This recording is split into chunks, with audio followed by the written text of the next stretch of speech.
Make Shop, je découvrais ma nouvelle texture de cheveux et pendant des années j'ai fait des erreurs et résultat j'avais de la casse, mes cheveux étaient déshydratés et j'avais l'impression que je n'allais pas réussir à atteindre mes objectifs d'avoir une belle chevelure. Aujourd'hui j'aimerais t'épargner ces erreurs en te partageant les 5 erreurs principales qui ont endommagé ma chevelure. Je pense que mon expérience pourrait t'apporter et si même juste un de mes conseils te permet d'éviter certaines erreurs pour retrouver du volume, une chevelure hydratée et en pleine santé. Cette vidéo sera vraiment une réussite pour moi. Bonjour à tous et bienvenue chez Nanouche, je suis Sandra et sur ma chaîne, je vais parler avec vous de minimalisme, de développement personnel et de beauté au naturel pour se simplifier la vie au quotidien lorsqu'on a des tas de choses à faire. Aujourd'hui, c'est une vidéo intime mais utile pour partager avec vous les erreurs que j'ai faites sur mes cheveux et pour vous éviter les mêmes galères que j'ai pu rencontrer. La première erreur que j'ai pu faire, c'est de lisser mes cheveux trop souvent. J'avais l'habitude de me voir avec des cheveux lisses et du coup, c'était vraiment un changement pour moi d'avoir ma texture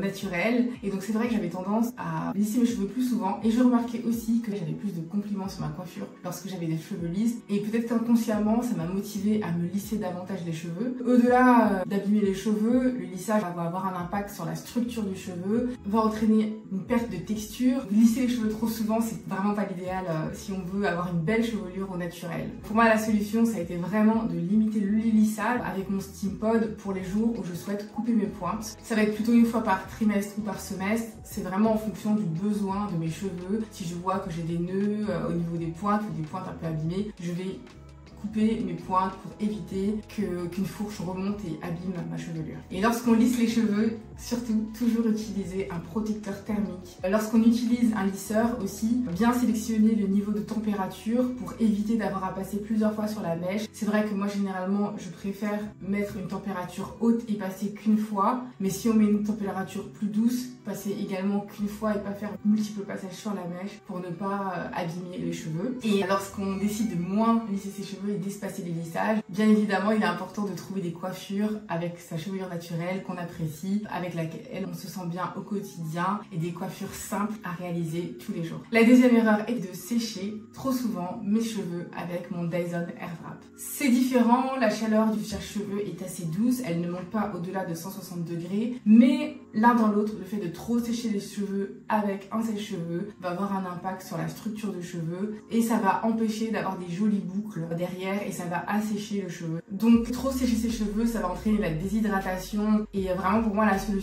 ça a été d'arrêter de sécher mes cheveux au sèche-cheveux à chaque shampoing, de le faire vraiment occasionnellement et donc après chaque shampoing toutes les 2 semaines je vais sécher mes cheveux avec une serviette en microfibre ou en bambou qui va vraiment permettre un séchage très doux de mes cheveux et ensuite je vais faire des twists pour éviter d'avoir des nœuds.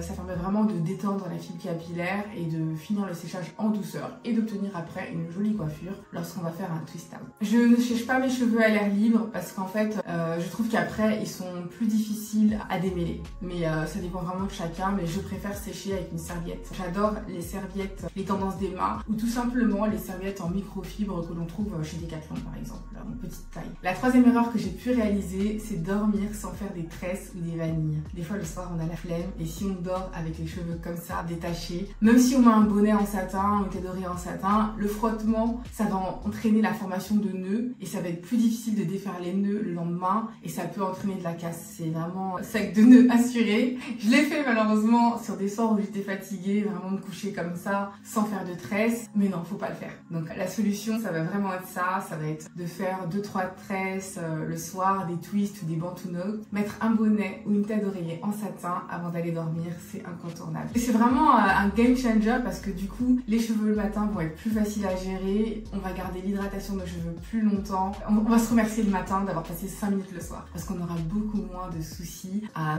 rafraîchir la coiffure pour la journée qui arrive. Ma quatrième erreur, ça a été de trop manipuler mes cheveux. C'est la découverte, retour au naturel, cheveux crépus, lissage, coiffage. Trop manipuler les cheveux, se faire des nouvelles coiffures tous les jours, ce n'est pas la meilleure des choses parce qu'en fait, plus on va manipuler les cheveux et plus on va entraîner de la casse potentielle Donc vraiment idéalement c'est de se coiffer 1 à 2 fois dans la semaine et ensuite de laisser ses cheveux vivre et de pas venir tous les jours les coiffer, prendre un peigne, une brosse, du gel et tout, parce qu'en fait c'est ça qui va empêcher la rétention de la longueur. Nos cheveux poussent tout le temps, d'environ 1 cm par mois, mais si derrière on a par notre attitude cassé en fait les pointes, on ne pourra pas remarquer la pousse des cheveux et on va arriver à un plateau où on va avoir l'impression que nos cheveux ne poussent plus, mais si ils poussent, c'est juste qu'il faut les laisser tranquilles. Ils ont besoin de temps et de tranquillité pour pousser. Donc vraiment l'astuce c'est de choisir des coiffures protectrices low manipulation, faire un minimum de manipulation sur ses cheveux, d'avoir des coiffures qui puissent durer minimum 3 jours, comme des flat twists, des chignons, des twists, des tresses, des twist out, des torsades. Il y a plein de coiffures différentes que l'on peut faire qui permettent de laisser nos cheveux tranquilles et aussi de respirer et de se dire que ça y est, je suis coiffée pour plusieurs jours et je n'ai pas besoin de m'en soucier. Bien penser à dormir avec un foulard pour bien maintenir la coiffure sur plusieurs jours et on est tranquille de cette manière-là. Vraiment, maintenant mes cheveux, je les démêle que lors de mon shampoing toutes les 2 semaines. J'ai vu une différence sur la rétention de longueur. J'ai vraiment appris à éviter de démêler mes cheveux. Même à chaque fois que je veux me recoiffer, il y a énormément de coiffures qu'on peut faire en semaine en utilisant uniquement ses doigts sans avoir besoin de reprendre un peigne. Enfin, la dernière erreur, c'est de ne pas avoir une routine simple, minimaliste et stable. Lorsqu'on fait son retour au naturel et que c'est la découverte, on pense avoir besoin d'un tonne de produits, on est à la recherche du produit magique pour faire pousser ses cheveux, on dépense des fortunes, on teste plein de choses et ça fonctionne pas. Nos cheveux ont besoin de respirer. Et faire des routines différentes toutes les semaines, c'est juste pas possible. Il est important de trouver les produits qui nous correspondent, d'avoir une routine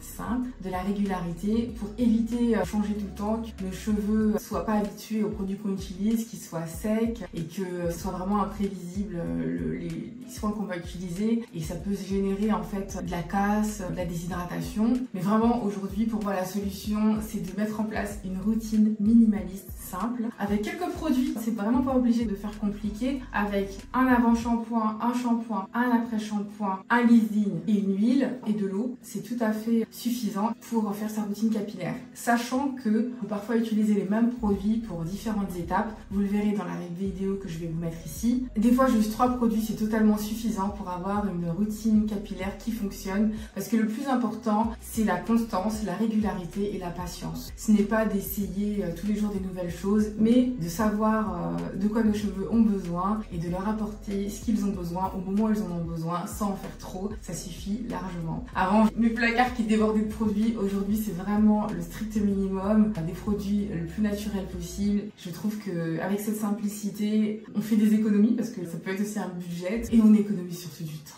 parce que le temps c'est précieux. Si tu te reconnais dans une ou plusieurs de ces erreurs, dis-le moi en commentaire, ça me ferait très plaisir et je me sentirais moins seule. On apprend tous les jours, on évolue, nos cheveux aussi. Le plus important, c'est de s'accepter tel qu'on est, de développer cette confiance en soi pour se sentir bien au quotidien. Nos cheveux sont beaux, à nous aussi de l'accepter et de leur donner ce dont besoin, de l'amour, de la douceur et de la patience. N'hésite pas à t'abonner pour qu'on avance ensemble dans notre aventure capillaire et partager cette vidéo à des amis qui souhaiteraient nous rejoindre. En attendant, je te dis à bientôt en commentaire ou dans la vidéo qui va s'afficher juste ici